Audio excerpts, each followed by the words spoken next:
네, 내란 특검이 외환죄 혐의와 관련해서 무인기 의혹을 집중적으로 캐고 있는데요. 사성장고 출신의 김병주 더불어민주당 최고위원이 관련 사실을 자세히 파악을 했다고 합니다. 궁금한데요. 지금 바로 이야기 나눠보겠습니다. 어서 오세요. 네, 안녕하세요. 네. 구체적인 사실을 많이 파악을 하셨다고 들었습니다. 네. 좀- 여러 복수의 관계자, 실제 드론사령부에 근무하는 간부들로부터 자세한 제보를 받았습니다. 드론 사령부 간부들로부터 직접 확인을 하신 거다. 네. 그래서 아주 또 한 명이 아니라 복수로 크로스 또, 체크까지 된 거고. 그리고 여러 가지 자료를 또 저도 받고요. 아, 자료도 받으셨어요? 네. 오, 그래요? 네. 그럼 하나하나 좀 여쭤볼게요. 일단 가장 기초 사실. 그러니까 드론 작전 사령부가 보낸 거 맞는 거죠? 네, 맞습니다. 언제 보냈다고 그래요, 그러면? 그러니까 그 드론 작전 사령부 중에 백령도 있는 부대, 네. 거기 거는 완전히 클리어를 했었고요. 아, 다 파악되셨어요? 네, 거기 부대는 3번에 걸쳐서 무인기 7대를 보냈더라고요. 7대를 보냈어요? 네. 오. 종합해서 7대죠. 그러니까 네. 10월 3일 날 2대를 보냈었고요. 예. 2대를 보내서 2대가 돌아왔고, 돌아왔고 이거. 네, 예.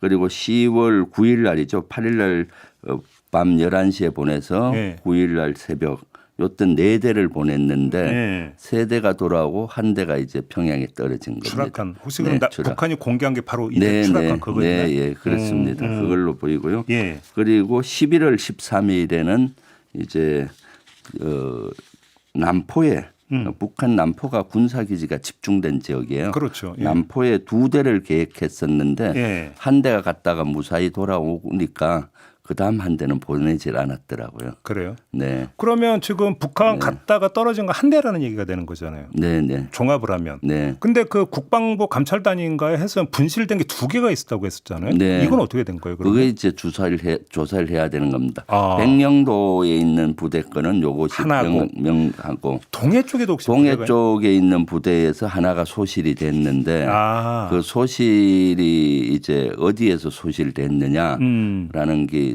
수사를 해야죠. 왜냐하면은 해상에 떨어진다고 해도 네. 이것이 물에 가라앉지가 않는다고 해요. 실험을 해보면 그래요? 가벼워서. 오. 그리고 그러면 건져낼 수 있다는 얘기예요? 네. 그리고 어디에 추락을 하든지 위치 추정 장치가 있어서 그걸 찾을 수 있다는 겁니다. 네. 그럼 우리 대한민국 영토 내에서 만약에 떨어졌다면 찾았을 거 아니에요. 네. 그러니까 하나가 소실됐다는 것은 북한에서 떨어진 것이 아니냐 추정할 수 있기 때문에 동해에 있는 부대 거는 주사를 해서 또 클리어를 해야 되고 아하. 또 이게 동부, 서부, 중부 지역에 각각 다 부대들이 있어요. 그래서 중부 지역에 연천에 있는 부대들도 보내려고 하다가 기상 때문에 안 보냈다는 정황들이 있어서 아하. 거기도 더 수사가 필요하다. 그러면 일단 보여주죠. 의원님이 1차로 지금 그 사실관계를 정확히 파악한 거 백령도 부대에서 보낸 내용. 백령도 부대와 그렇죠. 그쪽 거는 정확히 예. 됐고 했죠.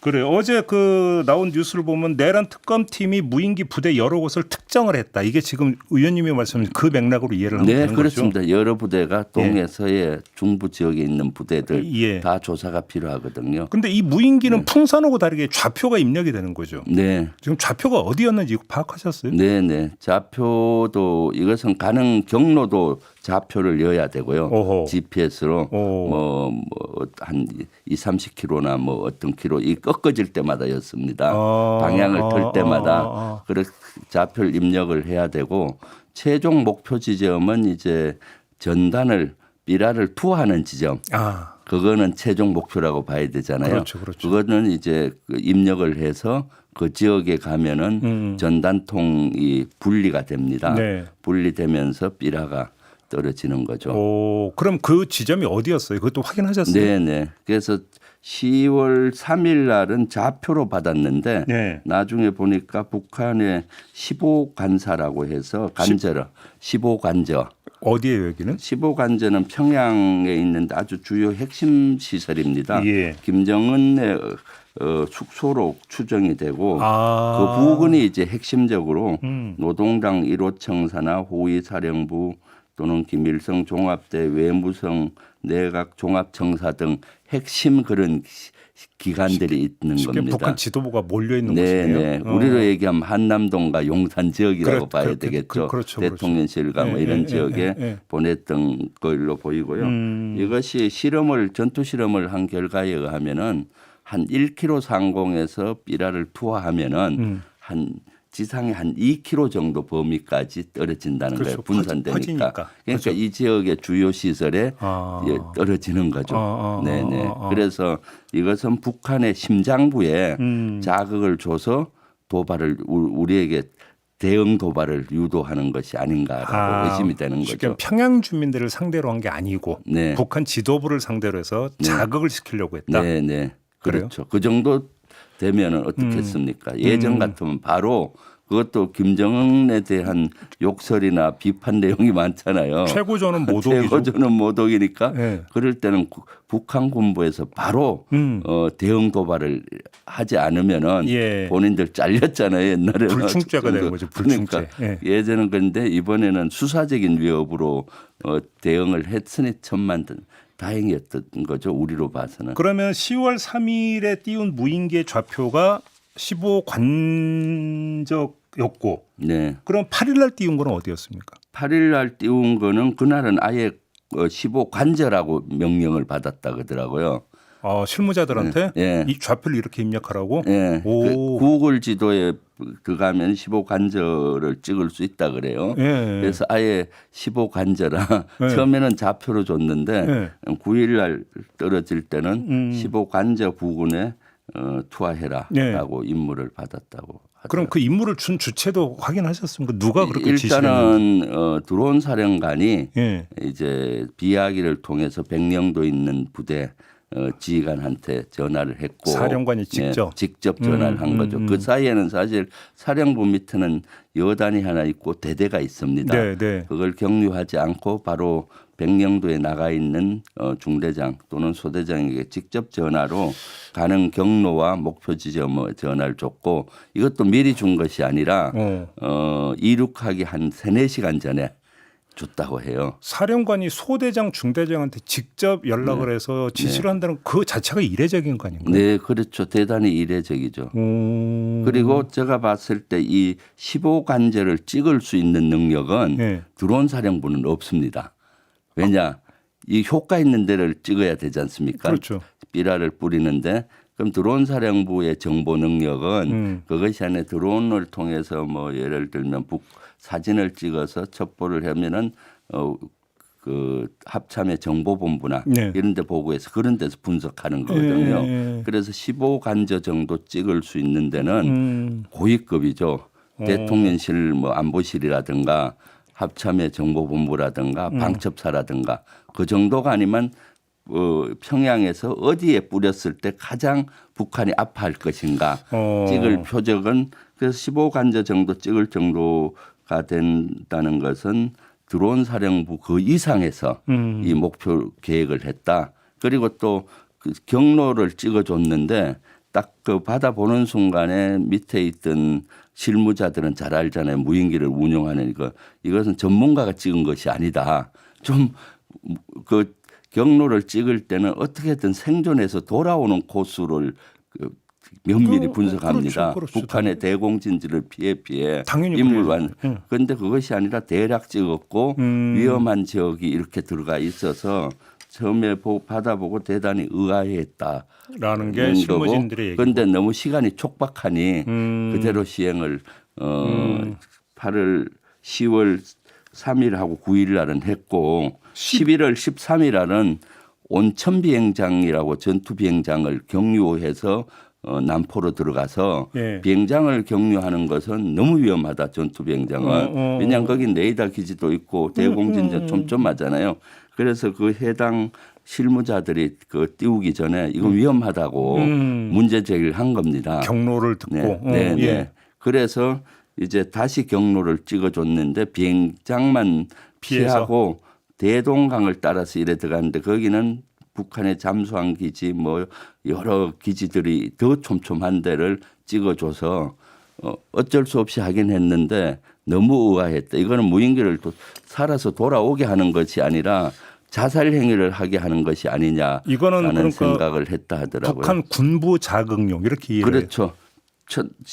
북한의 군부를 자극을 해서 네. 바로 도발하게 하는. 왜냐하면 남포가 거기 북한의 핵심 군단이 있고 주로 연평도 포격 도발이라든가 NLL에서 여러 도발을 했던 핵심 부대들이 다 관여된 그렇죠. 지역이니까 그렇죠. 되게 야성이 강한 지역이에요. 공격성이.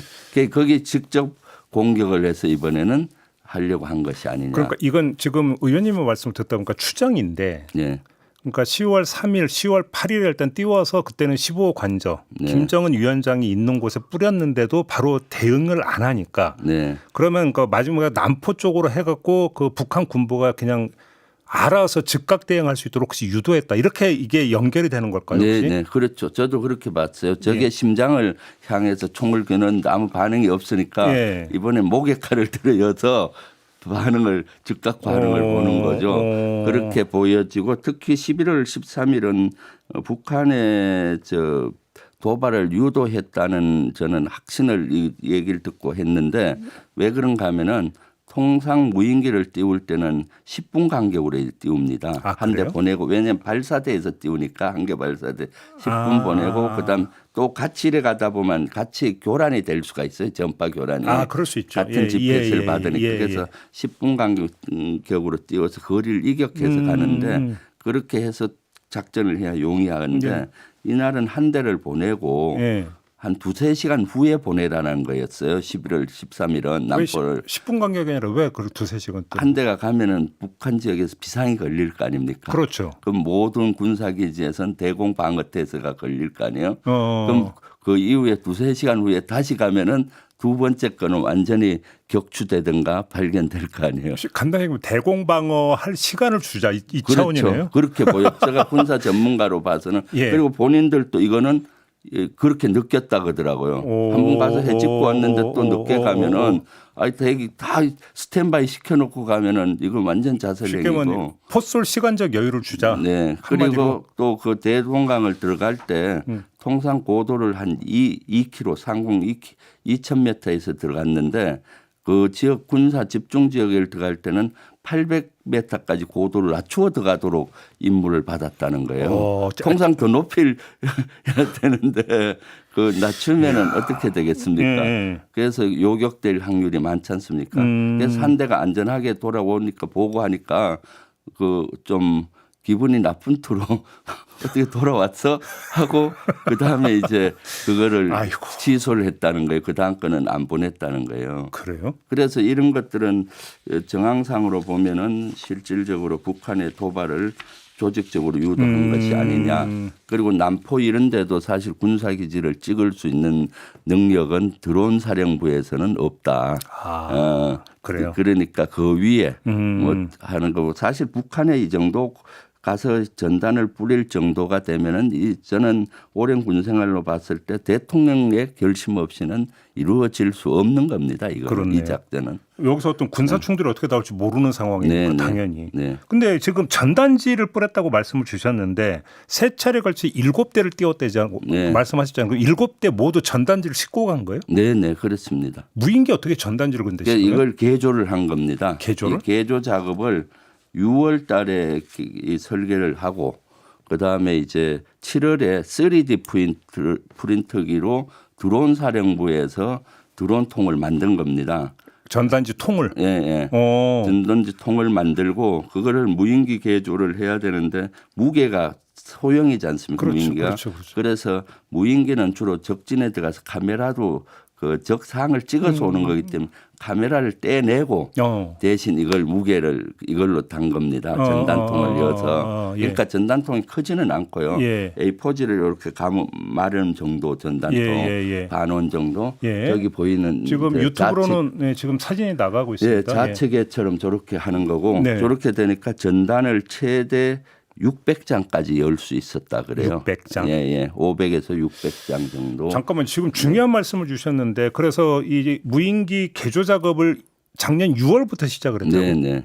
그럼 이미 이때부터 구체적인 계획과 의도가 이미 발동되고 있었다는 얘기가 되는 거죠. 그렇죠. 6월에 전단통을 설계를 하고 네. 이게 설계해서 부착을 해서 전투 실험 테스트를 여러 번 또 해야 되는 겁니다. 네네네네. 그리고 이것은 또 제작했던 무인기사에도 의뢰를 해서 오. 이렇게 했을 때 문제가 없는지도 조언을 받은 것 같고 예. 그리고 7월 달에 이제 실험을 많이 한 상태에서 예. 그리고 8월에는 무인기를 날리는 조종사들에게 교육까지 했고요. 훈련을.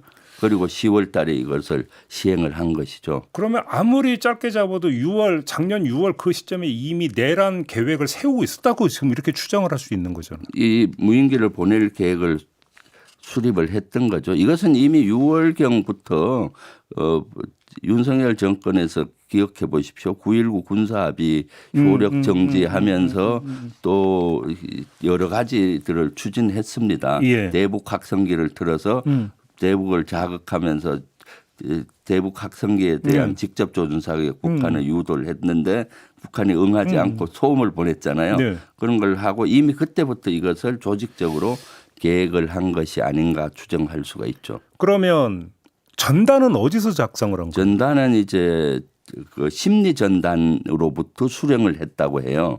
그러니까 그래요? 심리 전단에서 만들어졌다고 보여지는데 그러니까 백령도 부대 같은 데는 심리 전단도 전방에 많이 나가 있습니다. 아, 그래요? 북한에 예, 심리전을 예, 예. 하잖아요. 학성기 방송 이런 것도 다 심리 전단에서 하는 거니까. 예, 예. 그래서 심리 전단에 가서 전단을 수령하라고 임무를 받고 가서 나면 박스보다 좀 적은 박스에 예. 밀봉돼 있는 전단을 수령을 해왔는데 전단지를. 거기에는 한 2만 장 정도 전단이 있은 걸로 추정이 된다 그래요. 그리고 그걸 이제 개봉을 해서 거기 또 지문이 들어가면 안 되니까 그 고무장갑을 끼고 이런 작업을 실시했다라고 그러면 증언을 일곱 했습니다. 대의 드론에 그러니까 실려보낸 전단지를 다 똑같은 전단지였었고. 네. 왜냐하면 전단통이 적기 때문에 그게 특화된 예. 전단 크기를 만들어서 였다고 보여지고요. 한 5에서 한 7cm 정도 전단을 만들어서 였기 때문에 이것은 심리 전단을 그래서 수사를 해야 되는 거죠. 심리 전단에서는 그러니까요. 네. 또 왜냐하면 이것을 평양이나 핵심부에 뿌리는 전단이면은 그렇죠. 별도로 또 만들어야 되잖아요. 예. 그럼 그 전에 심리 전단에서도 사전에 임무를 주고 어떻게 이것을 디자인하고 어떻게 그 인쇄소에서 인쇄하고 이런 과정이 있었을 거 아니에요. 그래서 심리 전단도 수사를 해서 밝혀야 된다.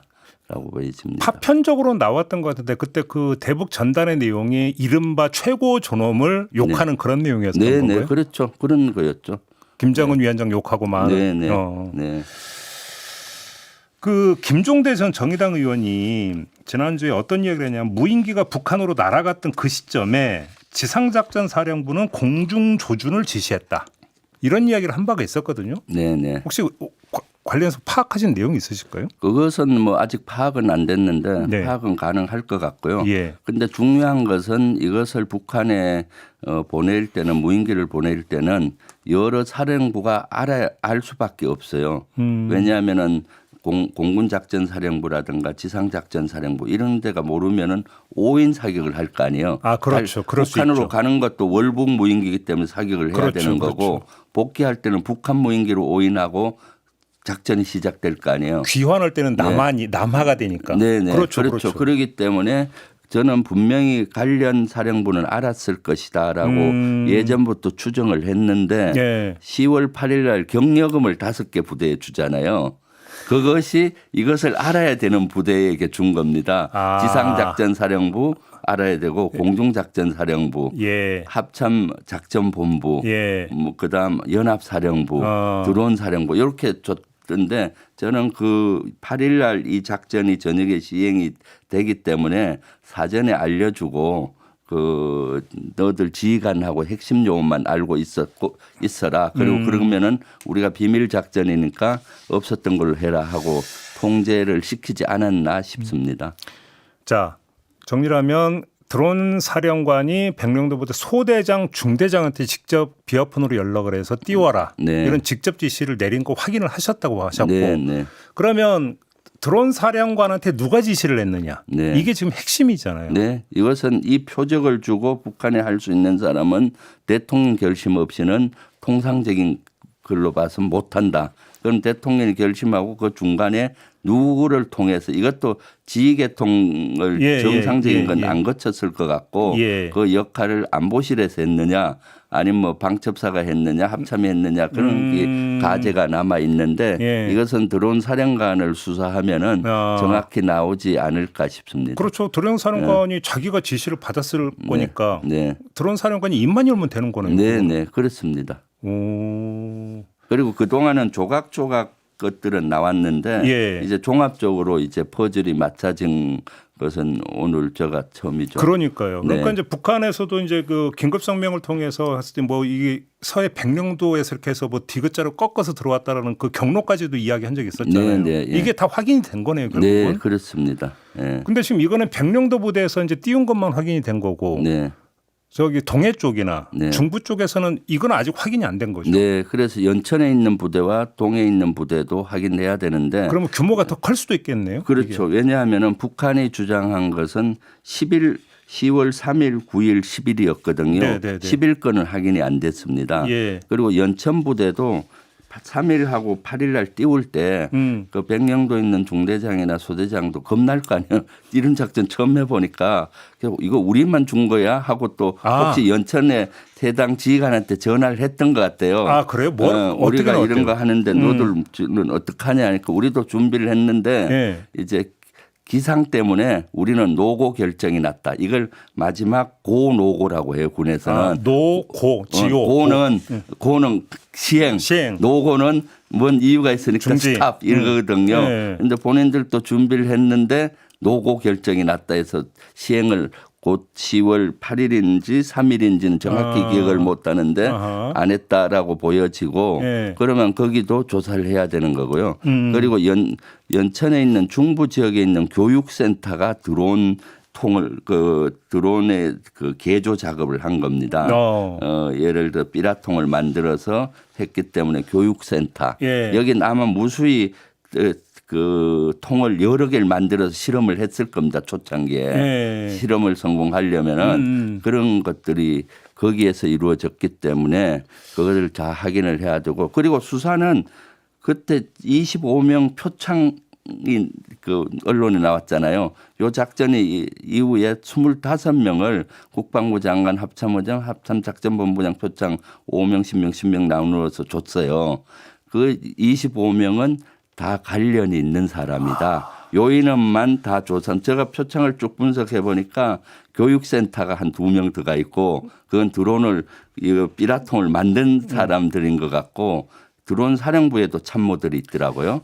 그런 사람들을 다 수사를 하면은 밝혀질 수가 있다라고 생각이 듭니다. 예, 알겠습니다. 좀 충격적인데요. 근데 이게 전부가 아니라 지금 그 뒤에 이 사실을 조직적으로 은폐한 시도도 지금 의원님이 포착을 했다고 하는데 요 내용은 내일 좀 추가 인터뷰를 통해서 좀 자세히 우리 애청자 여러분들에게 전해드리도록 하고요. 오늘 인터뷰는 좀 이렇게 마무리하도록 하겠습니다. 잘 들었습니다, 의원님. 감사합니다. 김병주 더불어민주당 최고위원이었습니다.